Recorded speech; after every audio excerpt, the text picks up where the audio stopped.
You are the watchman. God's message came to me, son of man, speak to your people. Tell them if I break war on the land and the people take one of the citizens and make them their watchman. And if the watchman sees the war coming and blows the trumpet, warning the people, and if anyone hears the sound of the trumpet and ignores it, and the war comes and takes him off, it's his own fault. He heard the alarm. He ignored it. It's his own fault. If he had listened, he would have saved his life.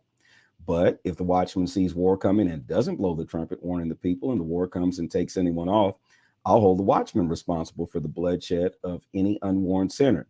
You, son of man, are the watchman. I've made you a watchman for Israel. The minute you hear a message from me, warn them. If you say to the wicked man, wicked woman, you're on the fast track to death, and you don't speak up and warn the wicked to change their ways, the wicked will die unwarned of their sins, and I'll hold you responsible for their bloodshed. But if you warn the wicked to change their ways and they don't do it, they'll die in their sins. Well warned, and at least you have saved your own life. Son of man, speak to Israel. Tell them, you've said, our rebellions and sins are weighing us down. We're wasting away. How can we go on living? Tell them, as sure as I am the living God, I take no pleasure from the death of the wicked.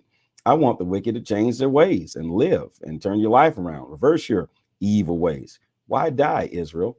There's more, son of man. Tell your people, a good person's good life won't save him when he decides to rebel, and a bad person's life won't prevent him from repenting of his rebellion. A good person who sins can't expect to live when he chooses to sin. It's true that I tell good people, live, be alive, but if they trust in their good deeds and turn to evil, that good life won't amount to a hill of beans. They'll die for their evil life. On the other hand, if I tell a wicked person, you'll die for your wicked life, and he repents of his sins and start living a righteous and just life, being generous to the down and out, restoring what he had stolen, cultivating life, nourishing ways that don't hurt others, he'll live. He won't die. None of his sins will be kept on the books. He's doing what's right, living a good life. He'll live. Your people say the master's way isn't fair, but it's the way they're living that isn't fair. The good people turn back from living good lives and plunge into sin, they'll die for it. And when a wicked person turns away from their wicked life and starts living a just and righteous life, he'll come alive. Still, you keep saying the master's way isn't fair. Well, see, Israel, I'll decide on each of you exactly according to how you live. In the 12th year of our exile, on the 5th day of the 10th month, a survivor from Jerusalem came to me and said, the city's falling. The evening before the survivor arrived, the hand of God had been on me and restored my speech. By the time he arrived in the morning, I was able to speak. I could talk again. God's message came to me, son of man. Those who are living in the ruins back in Israel are saying Abraham was only one man and he owned the whole country. But there are lots of us. Our ownership is even more certain. So tell them, God the Master says, you eat flesh that contains blood, you worship no God idols, you murder at will, and you expect to own this land? You rely on the sword, you engage in obscenities, you indulge in sex at random, anyone, anytime, and you still expect to own this land? Tell them this, Ezekiel, the message of God the Master. As sure as I'm the living God, those who are still alive in the ruins will be killed. Anyone out in the field, I'll give to wild animals for food. Anyone hiding out in mountain forts and caves will die of disease. I'll make this country an empty wasteland. No more arrogant bullying. Israel's mountains will become dangerously desolate. No one will dare pass through them. They'll realize that I am God when I devastate the country because of all the obscenities they've practiced. As for you, son of man, you've become quite the talk of town. Your people meet on street corners in front of their houses and say, let's go hear the latest news from God. They show up as people tend to and sit in your company. They listen to you speak, but don't do a thing you say. They flatter you with compliments, but all they care about is making money and getting ahead. To them, you're merely entertainment. A country singer of sad love songs playing a guitar. They love to hear you talk, but nothing comes of it. But when all this happens, and it's going to happen, they'll realize that the prophet was among them. Ezekiel 34, when the sheep get scattered. God's message came to me, son of man, prophesy against the shepherd leaders of Israel. Yes, prophesy. Tell those shepherds, God the Master says, doom to you shepherds of Israel, feeding your own mouths. Aren't shepherds supposed to feed the sheep? You drink the milk, you make clothes from the wool, you roast the lambs, but you don't feed the sheep. You don't build up the weak ones, you don't heal the sick, you don't doctor the injured, you don't go after the strays, you don't look for the lost, you bully and badger them. And now they're scattered every which way because there was no shepherd, scattered in easy pickings for wolves and coyotes. Scattered my sheep, exposed and vulnerable across mountains and hills. My sheep scattered all over the world and no one out looking for them. Therefore, shepherds, listen to the message of God. As sure as I'm the living God, decree of God the Master, because my sheep have been turned into mere prey, into easy meals for wolves, because you shepherds ignored them and only fed yourselves. Listen to what God has to say. Watch out. I'm coming down on the shepherds and taking my sheep back. They're fired as shepherds of my sheep. No more shepherds who just feed themselves. I'll rescue my sheep from their greed. They're not going to feed off my sheep any longer. God the Master says, from now on, I myself am the shepherd. I'm going looking for them. As shepherds go after their flocks, when they get scattered, I'm going after my sheep. I'll rescue them from all the places they've been scattered to in the storms.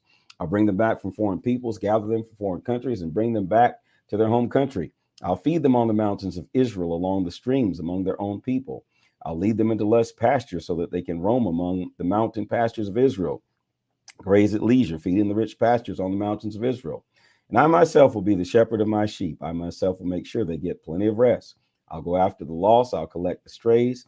I'll doctor the injured. I'll build up the weak ones and oversee the strong ones so they're not exploited. And as for you, my dear flock, I'm stepping in and judging between one sheep and another, between rams and goats.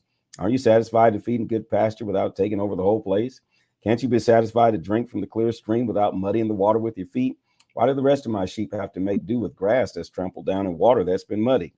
Therefore, God the Master says, I myself am stepping in and making things right between the plump sheep and the skinny sheep, because you forced your way with shoulder and rump and butted at all the weaker animals with your horns till you scattered them all over the hills. I'll come in and save my dear flock, no longer let them be pushed around. I'll step in and set things right between sheep and another.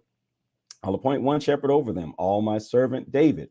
He'll feed them. He'll be their shepherd, and I, God, will be their God. My servant David will be their prince. I, God, have spoken. I'll make a covenant of peace with them. I'll banish fierce animals from the country so the sheep can live safely in the wilderness and sleep in the forest. I'll make them and everything around my hill a blessing. I'll send down plenty of rain in season, showers of blessing. The trees and the orchards will bear fruit. The ground will produce. They'll feel content and safe on their land. They'll realize that I am God when I break them out of their slavery and rescue them from their slave masters. No longer will they be exploited by outsiders and ravaged by fierce beasts. They'll live safe and sound, fearless and free. I'll give them rich gardens, lavish in vegetables, no more living half-starved, no longer taunted by outsiders. They'll know beyond doubting that I, God, am their God, and with them, I'm with them, and that they, the people of Israel, are my people. Decree of God the Master. You are my dear flock, the flock of my pasture, my human flock, and I am your God. Decree of God the Master. Ezekiel 35, a pile of rubble. Rubble, not rubble. Rubble. A pile of rubble. God's message came to me. Son of man, confront Mount Seir, prophesy against it. Tell them, God the Master says, I'm coming down hard on you, Mount Seir. I'm stepping in and turning you to a pile of rubble. I'll reduce your towns to piles of rocks. There'll be nothing left of you. Then you realize that I am God. I'm doing this because you've kept this age-old grudge going against Israel. You viciously attacked them when they were already down, looking their final punishment in the face. Therefore, sure as I am the living God, I'm lining you up for a real bloodbath. Since you love blood so much, you'll be chased by rivers of blood. I'll reduce Mount Seir to a heap of rubble.